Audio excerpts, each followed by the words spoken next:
Hi friends, ഇന്ന് നമുക്ക് വെണ്ടയ്ക്ക കൊണ്ട് പെട്ടെന്ന് ഉണ്ടാക്കാവുന്ന ഒരു കറി നോക്കിയാലോ. ചോറിന് പറ്റിയൊരു കറിയാണിത്.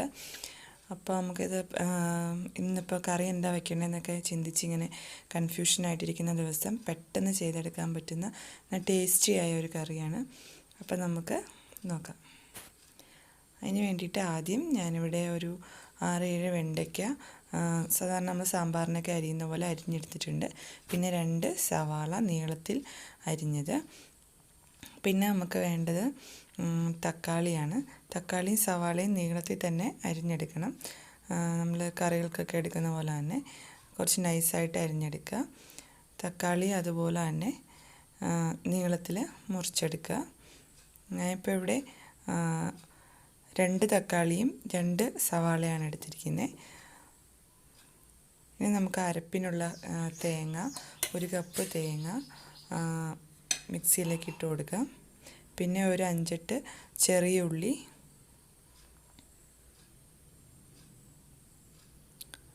ഒരു 1/2 ടീസ്പൂൺ മഞ്ഞൾപ്പൊടി,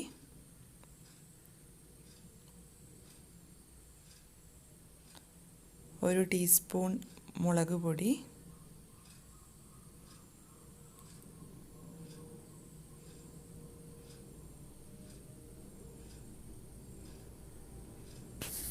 ഒന്നര സ്പൂൺ ഇട്ട് കൊടുക്കാം, നമ്മുടെ എരിവിൻ്റെ അനുസരിച്ച്, ഞാൻ എപ്പോഴും പറയുന്ന പോലെ.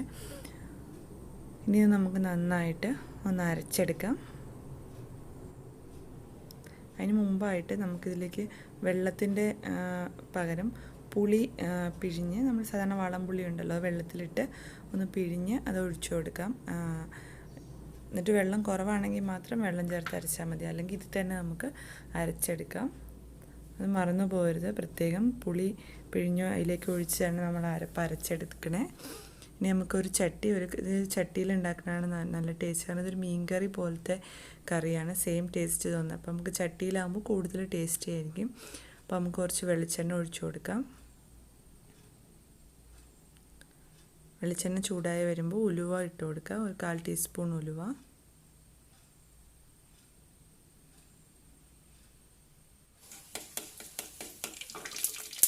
ഉലുവ നന്നായിട്ട് മൂത്ത് വരുന്ന സമയത്ത് നമുക്ക് ഇതിലേക്ക് സവാള അരിഞ്ഞ് വെച്ചിരുന്ന് ഇട്ട് കൊടുക്കാം. സവാള ഇനി എണ്ണയിൽ കിടന്ന് ഒന്ന് ബ്രൗൺ കളറായിട്ട് വരണം.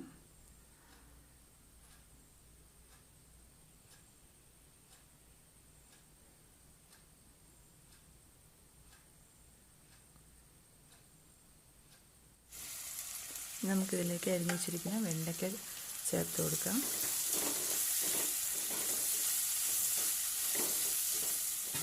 വെണ്ടയ്ക്ക് സവാളയും നന്നായിട്ട് ഈ എണ്ണയിൽ കിടന്നൊന്ന് മുരിഞ്ഞൊന്ന് ബ്രൗൺ കളറായിട്ട് വരണം. നന്നായിട്ട് വെന്ത് നമ്മൾ അടച്ചു വെച്ച് അങ്ങനെ അധികം നേരം വേവിക്കുന്നൊന്നുമില്ല. അപ്പോൾ എണ്ണയിൽ തന്നെ ഒന്ന് ഫ്രൈ ആയി വരണം. അധികം അങ്ങോട്ട് കരിഞ്ഞു പോകണ്ട, എങ്കിലും ഒന്ന് നന്നായിട്ടൊന്ന് മൂത്ത് വരണം. എന്നിട്ടാണ് നമ്മൾ അരപ്പൊക്കെ ചേർത്ത് കൊടുക്കത്തുള്ളൂ. ഇപ്പോൾ കണ്ട വെണ്ടയ്ക്കയും ഉള്ളിയൊക്കെ നന്നായിട്ട് നല്ല ക്രിസ്പിയായി വന്നിട്ടുണ്ട്. ഇനി നമുക്കിതിലേക്ക് തക്കാളി ചേർത്ത് കൊടുക്കാം.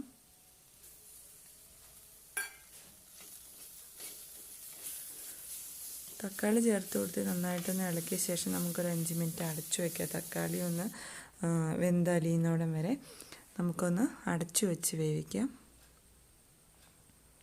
വെണ്ടയ്ക്ക് സവാളയൊക്കെ ഓൾറെഡി വെന്തിട്ടുണ്ട്. തക്കാളിയും കൂടി ഒന്ന് വഴണ്ട് വന്നാൽ മതി. ഇനി നമുക്ക് തുറന്ന് നോക്കാം തക്കാളിയും ഇതൊക്കെ വെന്തിട്ടുണ്ടോയെന്ന്. ഇപ്പോൾ കണ്ടോ, എല്ലാം നന്നായിട്ട്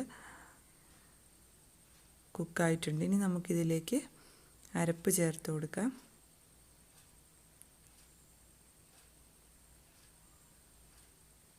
നമ്മൾ അരച്ചു വച്ചിരിക്കുന്ന തേങ്ങയും ഉള്ളിയും മുളകും മഞ്ഞളും ഒക്കെ കൂടെയുള്ള അരപ്പ് ഇതിലേക്ക് ചേർത്ത് കൊടുക്കാം. ഒന്ന് ഇളക്കി യോജിപ്പിച്ച ശേഷം ആവശ്യത്തിന് വെള്ളം ഒഴിച്ചു കൊടുക്കാം. അതിന് മുമ്പായിട്ട് നിങ്ങൾക്ക് കളറ് കുറവാന്ന് തോന്നുകയാണെങ്കിൽ കുറച്ച് കാശ്മീരി മുളക് പൊടിയും കൂടി ചേർത്ത് കൊടുക്കാം. അപ്പോൾ അധികം എരിവും ഉണ്ടാവില്ല, കറിക്ക് നല്ലൊരു കളറും കിട്ടും. ഞാനിപ്പോൾ ഇവിടെ ഒരു 1/2 ടീസ്പൂൺ കാശ്മീരി മുളക് പൊടി ചേർത്ത് കൊടുത്തിട്ടുണ്ട്. ഇതൊന്ന് ചൂടായി വരുമ്പോൾ നമുക്ക് ഇതിലേക്ക് വെള്ളം ചേർത്ത് കൊടുക്കാം.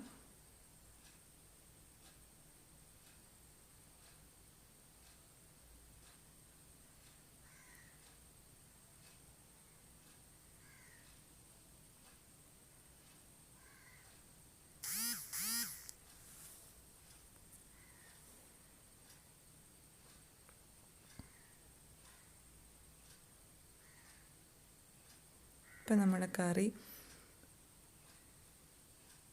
അരപ്പെല്ലാം ചേർത്ത് റെഡി ആയിക്കൊണ്ടിരിക്കുകയാണ്. ഇനി ഇതൊന്ന് നന്നായി തിളയ്ക്കണം. പിന്നെ കുറച്ച് നമുക്ക് കറിവേപ്പിലയും കുറച്ച് വെളിച്ചെണ്ണയൊക്കെ ഒഴിച്ചു കൊടുക്കാനുണ്ട്.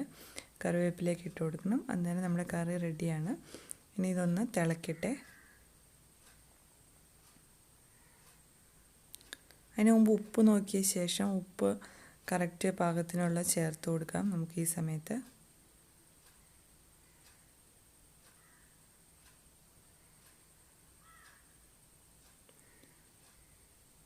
എല്ലാവരും ഈ കറിയൊന്ന് ഉണ്ടാക്കി നോക്കണം കേട്ടോ. ചോറിൻ്റെ കൂടെ ഭയങ്കര ടേസ്റ്റിയാണ് ഈ കറി. ചോറിൻ്റെ കൂടെയാണ് ഇത് കൂടുതലും നല്ലത്. നമുക്കൊരു മീൻ കറിയുടെയൊക്കെ ഒരു സെയിം ഒരു ടേസ്റ്റ് തോന്നും. അപ്പം ചോറിൻ്റെ കൂടെ ആകുമ്പോൾ ഇത് കൂടുതൽ നല്ലതാണ്. അപ്പോൾ ചോറിൻ്റെ കൂടെ തന്നെ എല്ലാവരും ട്രൈ ചെയ്ത് നോക്കുക. കുറച്ച് കറിവേപ്പില ഇട്ട് കൊടുക്കാം.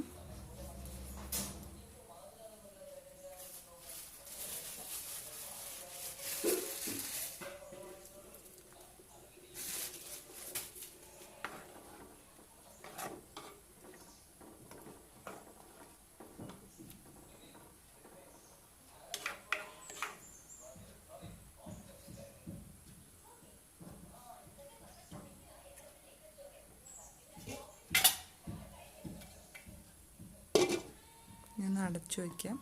നന്നായി ഒന്ന് തിളച്ച് ഗ്രേവിയൊക്കെ ഒന്ന് കുറുകി വരുന്നവിടം വരെ. അപ്പം നമ്മുടെ കറി റെഡി ആയിട്ടുണ്ട്. നല്ല തിക്കായിട്ട് വന്നിട്ടുണ്ട്.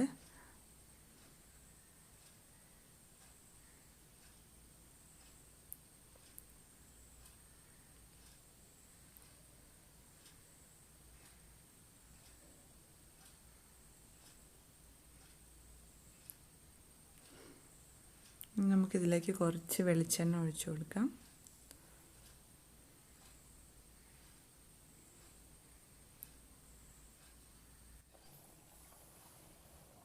അങ്ങനെ നമ്മുടെ വെണ്ടയ്ക്ക കറി റെഡിയാണ്.